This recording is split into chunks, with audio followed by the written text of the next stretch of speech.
சென்னையில் நான் சாப்பிட்ட ஒரு பெஸ்ட்டு பன் பட்டர் ஜாம்னா அது இங்கே தான். இதை ட்ரை பண்ணுறதுக்காக நான் வந்த பிளேஸ் தான் மவுண்ட் ரோடில் இருக்க பிலால். ஸ்பென்சர்லேருந்து டேரெக்டாக வண்டி ஏடுறான்னு சொல்லி இங்கே தான் கிளம்பிட்டோம். என்ன சண்டேஸில் வரும்போது இங்கே பயங்கர க்ரௌடு இருக்கும். ஸோ பில்லு போகிறது நீங்கள் ஒரு 5 மினிட்ஸ் வெயிட் பண்ணுற மாதிரி இருக்கும். அங்கேருந்து போயிட்டு அந்த பன் பட்டர் ஜாம் வாங்கிறது அதுக்கு ஒரு 5 மினிட்ஸ் வெயிட் பண்ணுற மாதிரி இருக்கும். ஏன்னா ரொம்ப க்ரௌடு இருக்கும். ஒரு வழியாக வாங்கிட்டு வந்துட்டோம். என்ன தான் ஒரு 10 நிமிஷம் 15 நிமிஷம் வெயிட் பண்ணாலும் கடைசியாக அந்த பன் பட்டர் ஜாம் வந்ததுக்கப்புறம் அதை எடுத்து ஒரு பைட் வைக்கும்பொழுது சே கண்டிப்பாக வெயிட் பண்ணது பொறுத்து தாண்டா அப்படின்ற மாதிரி தோணும்.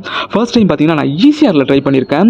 ஃபர்ஸ்ட் டைம் ட்ரை பண்ணும்போது எனக்கு ரொம்பவே பிடிச்சிருச்சு. சரி இதோட மெயின் பிரான்ச்சில் ஒரு நாள் ட்ரை பண்ணணும் அப்படின்னு நினச்சேன். இப்போ தான் டைம் கிடச்சிது ட்ரை பண்ணேன்.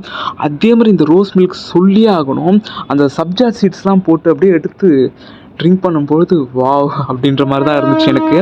ஸோ இது பார்த்தீங்கன்னா அரௌண்ட் 80 ருபீஸ் அந்த ரேஞ்ச் வரும் அந்த rose milk. Bun butter jam பார்த்தீங்கன்னா இங்கே 60 ருபீஸ் வரும். கண்டிப்பாக ஒரு டைம் ஆச்சு ட்ரை பண்ணுங்கள்.